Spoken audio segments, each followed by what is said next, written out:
Hi, Aaron.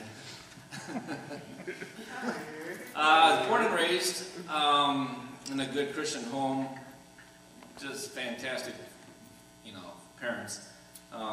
Said grace before meals 3 times a day. Went to church every Sunday. I was 13 years old.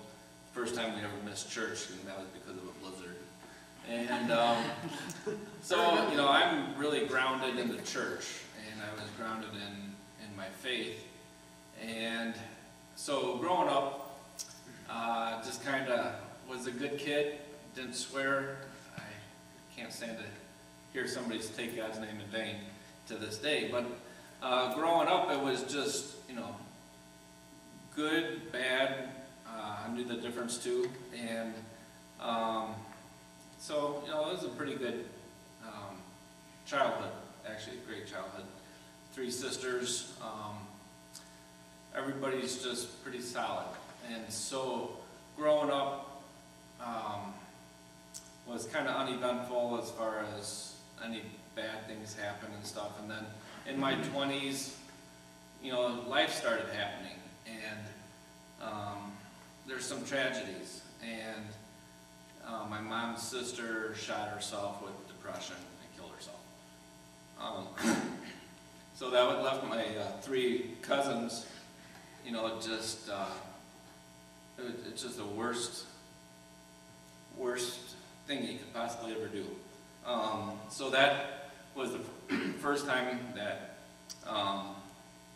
just really had to just rely on God and our family and cousins, and it was so traumatic that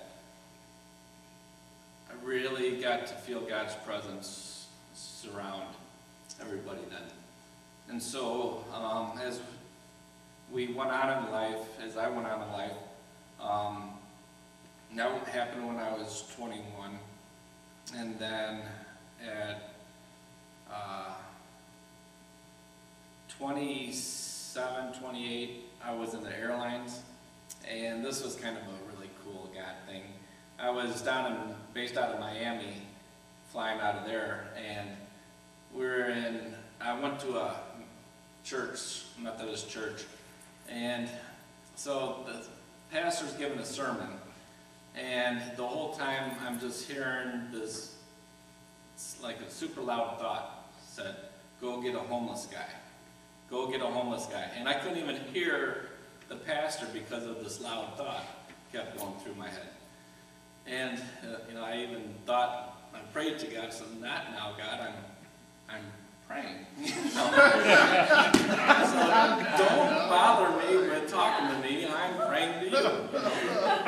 And so that's all I could think of for the next 20 minutes is go get a homeless guy.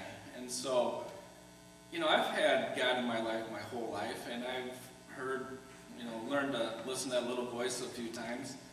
And so when I went outside down the steps, instead of going back to my hotel room, which was to the right, I knew all the homeless people were to the left. I knew they were down another block. I knew it was a whole block.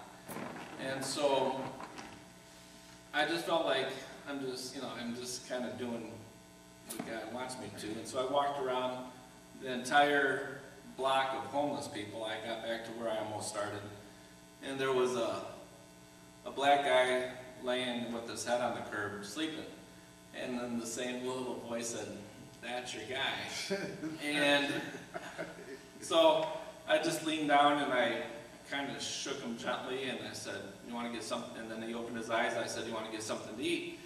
And the first words he said when he jumped up to his feet were, "Praise Jesus."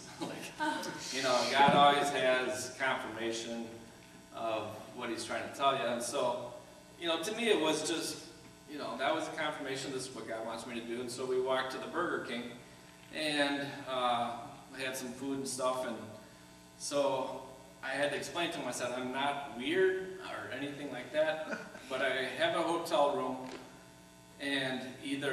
but I'm never there because either I'm flying, or if I'm not flying, I go back up to Chicago and help out on the farm. And so his name's Billy, and he stayed with me for a weeks, and he would, so one night he's laying in his bed, and I'm laying in mine, and he goes, Eric, how come you never asked me what my story was? I said, I don't know. I just figured you'd tell me if you ever wanted to. And so he told me his whole story, how he got homeless. And it was just a few series of events. It just went from what my life is to what it could be, just a few turns in life. And so he told me about his faith, and it's so I saw how God could use me if I was willing to walk through the open windows or open doors. And so, now I'm going to fast forward a few more years, and